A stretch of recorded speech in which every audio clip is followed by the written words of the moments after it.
فاكرين لما سالنا الناس ايه هي الجامعه ردوا قالوا ايه؟ اي منتج ممكن يطلع يبقى باسم الجامعه، ممكن برضو ايه زي مثلا شركه الجامعه، مكتبه الجامعه. تبقى واكر. تبقى ايه؟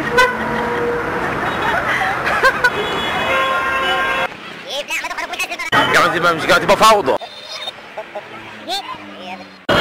جامعه لو مش جامعه تبقى ايه؟ تبقى ايه؟ ايه؟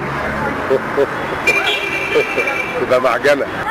محدش فيهم قدر يعرف الجامعة ممكن تكون ايه.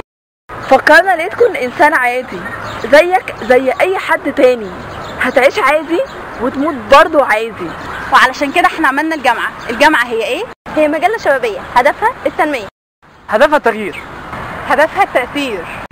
اقرا مجلتنا عشان تعرف، اعرف تعيش.